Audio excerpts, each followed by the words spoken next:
I watched Channel 4's Game of Wool, so you don't have to. I am now wrapping up my thoughts about the person who got eliminated. I am going to spoil the show for you. We also know from other shows like The Bake Off that contestants are coached to flag when exciting things are going to happen. That's why you always see people say, I'm getting it out of the oven. They are announcing it so that someone can go, camera 4 over there, someone's about to take cake out of the oven and we'll see if it's any good. It would be super easy for someone to announce, I've made a mistake, I need to rip back.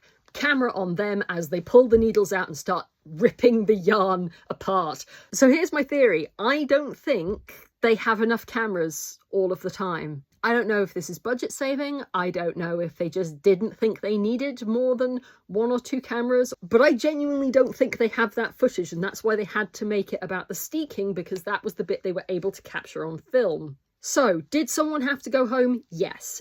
Did it have to be Gordon? Probably yes, unfortunately. But should they have shown us what actually happened?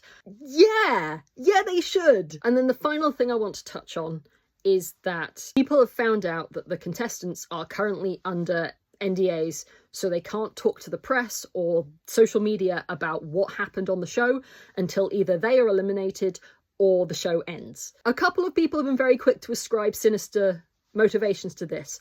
That's normal for these shows. Full disclosure, I have been through the application and selection process for the Sewing Bee twice. I obviously didn't get selected either time. I didn't get even down to the long list of people they were considering for the show. I probably wouldn't apply again unless they decided to do a charity YouTuber episode. But the moment you got past the initial application sift, you couldn't tell anyone. Every single interaction I had from the point that they got back to me from my application, both times, they led in with, you can't tell anyone that you're doing this. The people who are on the show are then bound to not tell anyone until the show is over, because shows like this are aggressively secretive about not spoiling the ending, because if you spoil the ending, people stop watching. And it is as simple as that. It's not some sinister plot to cover up how awful things were on set and how badly they were treated and how the judges were terrible. We have, from the only person who can speak to us, Gordon,